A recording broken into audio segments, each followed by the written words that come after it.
भद्राय वामभागीरथ चरणजूतं ब्रह्मरुद्रेन्द्रवन्द्यं वेदानां सारमीशं सजन परिवृतं ब्रह्मदारु भजे। जय जगन्नाथ। महाप्रभु जगतनाथ जगन्नाथ देवदेव बलदेव देवी माता सुभद्रिका चक्रराज सुदर्शन जी पावन पदारविंदे अनंत कोटिबार भक्तिपूत प्रणति निवेदन करी श्री जगन्नाथ पंचरात्र प्रचार समिति भुवनेश्वर पूज्य सभापति आम समस्त पूज्य प्रणम्य नमस्य महंत श्री रामकृष्णदास महाराज श्री चरण तले भक्तिपूत प्रणति निवेदन करुछि। साधारण संपादक भाव में 8 वर्ष धरी यह कार्यक्रम को सुचारू रूपे संपादन करुवा पूज्य श्री प्रभाकर बाबा को एवं राधावल्लभ बाबा नारायण बाबा वैकुंठ बाबा समस्ते आमर पूज्य पितृतुल्य निरंजन बाबा एवं माग्या मिश्र बाबू समस्त को यथा मान्य दौची तले बसी समस्त को आम संख्या कम हो पारे किंतु आमे नुह गांधी ना आमे गोपबंधु आमे जिते छोट छोट जलबिंदु आमे मिसिले होइबा सिंधु महाप्रभु को काम पाई समस्ते निज निज क्षेत्र में समस्ते किछि ना किछि कार्यक्रम करूचे समस्त को जय जगन्नाथ जनाउछि जय प्रणाम जय गुरु जनाउछि। महाप्रभु जगन्नाथ को नहीं अनेक अनुष्ठान श्रीक्षेत्र पुरी ठू आरंभ करी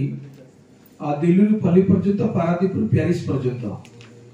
पारादीपुर प्यारिस पर्यंत पल्ली दिल्ली पर्यंत जगन्नाथ को नहीं अनेक अनुष्ठान अनेक संस्था तो आम जाना भितर श्री जगन्नाथ चेतना गवेषणा प्रतिष्ठान नीलाद्रि ट्रस्ट जगन्नाथ संस्कृति परिषद जगन्नाथ पंचरथ प्रचार समिति गुंडीचा ट्रस्ट आमती आरंभ कर जगन्नाथ साहित्य दर्शन परिषद अनेक अनेक महाप्रभु जिते अनुष्ठान प्रायतः अल्प बहुत आम संपुक्त केवल जगन्नाथ ना को देखी समस्ते समस्त ढंग से धंदा को परिचालना करुचंती किंतु महाप्रभु कृपा जिते 2012 मसीहा जो गुंडीचा मंदिर नाकचूर्ण द्वारा आम शरदा भाई प्रथम थर पर श्री जगन्नाथ ऐक्य सम्मेलन अनुष्ठित है। से ऐक्य सम्मेलन विश्व जिते जगन्नाथ मंदिर अच्छी हरिहर डालमिया स्पॉन्सरशिप रे आ गजपति महाराज प्रत्यक्ष तत्वावधान से कार्यक्रम है बहुत श्रृंखलित भाव से कार्यक्रम होता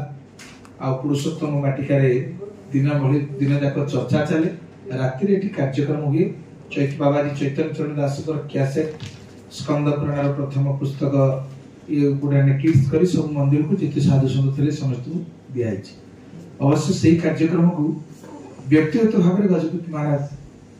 सत्यान जी आसवे छोट लोकटा कहीं बालकृष्ण पंडा महोदय मुझे पूर्व मोर रूम बुक करके नाटा बाड़े से रूम सब रूम रे जी निज लोक रही आम सुरनर मुनि सब के रीति स्वार्थ लगे सब करेंगे रीति आम स्वार्थ बालकृष्ण भाई आम बाबा आसे तेणु से आगे पुष्प बाटिकार गोटे डोर आगे मोर ना लिखाई आदेश मराई से रही जहाँ रहे न रहे कि मो से ब्रह्मांड सरस्वती शिष्य रही मुझे आगे मोर तो राधावल्लभ मठ अच्छी मुझे कम रही मुझे महाराज पाखे रही तो से जो प्रशिक्षण विषय चर्चा चलला जगन्नाथ संस्कृति पर चर्चा चलला प्रकृति में आम न जानी किसी तथ्य आम आगु हाथी की अंध मैंने देखी गला भाया जी जो अंधटी हाथी कान को धरी से भाविला हाथीटा देखा गोटे कुला भाया जी हाथीर दांत को धरी से कहला गोटे खुंब भाया कि जी गोड़ को धरी सी घर खुंब बोली भाविला जी दांत को धरी शाबल बोली भाविला जी हाथीर सुंड को धरी सी कहला गोटे बर ओहल लांज को जी धरी कहला साप ना हाथी साप ना बर ओहल ना प्लास्टर नहितबा कांथ हाथी होची हाथी तो सेमिति जगन्नाथ चर्चा विशेषकर चार रामदास स्वर्ग को गले से जहाँ भी हूँ जो परिसर हूँ जमी कहतु जगन्नाथ कथा को लोकाभिमुखी कर कंठस्वर अवदान निश्चित स्मरणीय आम तो असुविधा कर जहाँ भी हूँ जेहेतु चारण पदलज्जा जी गुरु थे आपण मैंने जानते पुनी शर्मा जी बापा ए जो सदाशिव रथ शर्मा जी थे सी पादे चली चली जगन्नाथ संस्कृति प्रचार करने जो ये आम गुरुदेव तक बहुत भल पाती बाबा जो आम जाकर गुरु पूर्णिमा उत्सव करते आम वक्ता होती सदाशिव रथ शर्मा बाबा जदि आश्रम बसते से पाद तले बस सी क्या मानवा लोक नुह बहुत गुरुदेव सम्मान करती सी विदेश जाते प्रभु कहले प्रभु सब इंग्लिश लोक मत तो इंग्लिश कथा आसे आप कृपा करते कहती प्रकृत जगन्नाथ माध्यम इंग्लिश कहले कहले लोक मैंने बुझीपारे यही भाव में जगन्नाथ संस्कृति प्रचार प्रसार आरंभ होता जो अच्युत अनंत जशवंत जगन्नाथ बलराम 5 जन सखा थे पंचदश शताब्दी में मुगल शासन चली आम 600 वर्ष 400 वर्ष धरी मुगल 200 वर्ष धरी इंग्रेजी प्रशासित जगन्नाथ संस्कृति प्रचार प्रसार नाला कि तो से अच्युत अनंत जशवंत जगन्नाथ बलराम 5 सखा एकाकी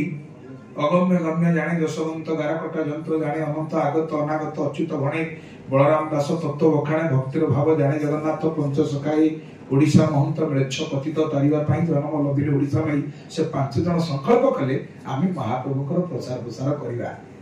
जा हिची महापंचसखा माने जहा करिसते ना भूत ना भविष्य अतीत केई करिनथले कि आगु के करि परिबिनी तापरे पुण पड़ी गला पुण किछि महापुरुष माने आसिले सेमाने मध्ये चेष्टा करिसनि महाप्रभुको प्रचार प्रसार करिया पई किंतु आम काल को 2012 मसिया जतले कथा चलिला गजपति महाराज सब साधु संत को पचारे जमी रामायण राम कथा अच्छी भागवत कृष्ण कथा अच्छी जगन्नाथ कौन किसी पुराण नहीं आपण मैंने जो मैंने चैतन्य चरण बाबा संगे मिशिथे जानी चैतन्य चरण बाबा वृंदावन में परिक्रमा करते जड़े साधु महात्मा तो अटकेले बाबा जी कहाँ के हो ना जगन्नाथपुरी से ना जगन्नाथ तुम्हारे कुछ पता है ये चुप रह भागवत बड़ विद्वान गाँ गाँ बोली चैतन्य चरण बाबा को भागवत प्रसार कर स्वामी चिदानंद जो आसते सी सथार वक्ता सी प्राण पिला बेलू देखु चैतन्य बाबा को नामाचार्य बाया शतवार्षिक हो स्वामी शिवा दिग जीवन सुखर कार्यक्रम चैतन्य चरण बाबा लेखा जोखा वक्ता जो सन्यासी जन को पचारे आपको जगन्नाथ के बारे में कुछ पता है ये नीरव रही से सांगे सांगे झूला भर चौखंबा एक्सप्रेस द्वारा चौखंबा प्रेस द्वारा छपा होता छोटिया पुस्तक स्त्री पुरुषोत्तम क्षेत्र महात्मा जहाँ हिंदी प्रिंट काढ़ी देले इसको ले जाओ निजे पढ़ो जो अन्य मानक पई किछि बुझिला बढ़िया व्यवस्था करो जगन्नाथ का क्षेत्र में आपका जन्म हुआ है कि जगन्नाथ बारे कुछ पता नहीं है बड़ दुख का बात से चैतन्य बाबू ने कहले बड़ दुखर कथा तमे ताको पाखरे जन्म है कि तमे जति जानि ना से चौखंबा प्रेस हिंदी बहिटी के आनिकरी सत्यरे जेमति मते स्कंद पुराण पढला पर हम जणला जेमति इंद्रद्युम्न पचाउचंती जे आपण माने इति विद्वान माने बसचंती पंडित माने बसचंती ज्योतिर्विद माने बसचंती दैवज्ञान माने बसचंती तीर्थयात्री प्रस्तावकारी माने बसचंती बढ़िया सुंदर सुंदर प्रवचन दोचंती कियो कोन आपण माने भितरे चर्म चक्षु मते जगन्नाथ को दर्शन करी दबो ये जेते बड़ बड़ विद्वान थे सब तळ बाहले तांकर काम होची विद्या को प्रयोग करी किछि अर्थ जोगान करबा राजा प्रसन्न हेबे राजा प्रसन्न खंड भूमि दान राजा जदि कोनसी प्रजा ऊपर प्रसन्न जदि भलो किछि दक्षिणा मिलिबो किंतु समस्त उत्तर दे पारलेनी भगवान निजे जटिल सन्यासी रूप से पहुंचले कहले हे राजा उग्र देश ख्यात वर्ष भरत सज्ञ दक्षिण सदिति क्षेत्र श्री पुरुषोत्तम तत्र नीलगिरी नाम समन्तात काननावृत तस्य संगे कल्प वृक्ष समन्तात पुरुष समित जतो साक्षात जगन्नाथ शंख चक्र गदाधर जंतुनाथ दर्शनाथ मुक्ति जो ददाति कृपानिधि हे राजा तो कोन चाहू देखिया पे जगन्नाथ मु पूरा वर्तमान देखि आसिली मु सेठी पिला बेलू थली मु अनेक तीर्थ बुलिछि अनेक तीर्थ प्रस्तावकारी मान सहित मिशिछि हेले वर्तमान समय पई महाप्रभु निजे उग्र देश बोली गोटे देश अछि सेठी से विराजमान करूचंती भारत वर्ष रे साक्षात जगन्नाथ सेठी अछंती शंख चक्र गदा पद्म धारण करी जंतु मान देखिया तो मुक्ति पाउचंती कही एवं तु जटिल सर्वेषां पश्यतां तदा अंतर्धान जगन्नाथ आदा परम विस्मय कही लेकिन संगे संगे से उहान ही गले अंतर्धान ही गले महाप्रभु तेणु जो महाप्रभु निजे निज कथा को कहिले से चाहिए जे एठी आवश्यकता रही प्रचार जगन्नाथ ताको कथा को निजे सूचना देके पड़ेगी सेमिति